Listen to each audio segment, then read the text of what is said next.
come to the lake, and DMX. I used to sell weed at DMX and smoke with DMX all the time. And hold on, we're gonna stop you right there, friend. Let's talk about that, bro. How the fuck, where the fuck, who the fuck, how'd that all come together? So I used to work on at a marina on the lake. It was a great summer job while I was in high school and college, and there was a pretty famous resort called the Sagamore. Okay. It's an island on the lake. Oh, cool. So you actually have to go through a gate to get onto the island. So it's super exclusive. Okay. And a ton of athletes and movie stars and stuff would come out there. DMX came out. It was like 99. He was there right after Woodstock. That Woodstock reunion thing. Yeah. Okay. So he came out, and at that time, I would come home on the week or on the summers to run this marina. We'd rent out like 250 boats a day. It was a good job, when you were in high school and college. So I came back, and he came down for boat rental. He had like one of those pontoon boats, like those big, it's like a 24-foot boat, kind of flat on like metal pontoons. Oh, so you can fit like 20, 25 people in there. And he had it like overloaded with like 35 people. And he was on the island for like, I think 3 weeks, a month. And he would come down and rent boats a lot. And he was, one day he was like, hey, you got a plug on some good weed? And I was like, yeah. He's like, I want that fucking California shit. And I was like, well, this is what I got. This is the best.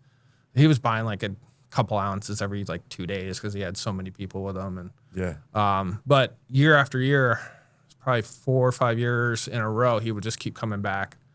And it was funny because he was a huge pool player, and I grew up playing pool. I love playing pool. Nice. And Same. We would go to like a dive bar. He hated to drive, so we would go to a dive bar. I'd pick him up, and we would go shoot pool for hours at this like dive bar that was in a basement of a restaurant. And people would walk in, they'd be like look at him, and they'd be like, is that him? They're like, no. And they'd like walk away from him.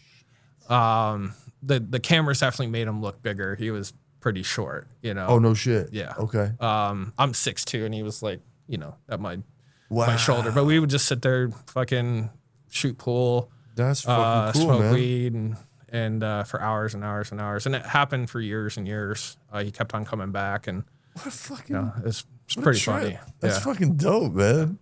Well, how was he as a human? Like, he was cool. Cool shit. When it was when he first came, he was like in the height of his career. No doubt. And then as the years went by, you saw his like entourage kind of every year kind of shrunk a little bit. Yeah. And the last year it was like just him and maybe like, a kid or two and a baby's mama or something. But for sure. At the end, like he was, probably, he was going through like money issues and shit. So, no doubt. But we would just hang out and play pool and smoke weed. Talk about life and fucking shoot the shit. Yeah. It was funny because everyone was always asking him for stuff, and he was just like, man, you haven't asked me for anything. And I was like, I'd love to just hear you fucking freestyle. So we were super fucking lit, and he just started freestyling. It was I'll never forget that moment. It was a pretty cool moment. Possibly the most legendary rap story I've had on the show yet. Really? That was fucking cool, man. Yeah. Just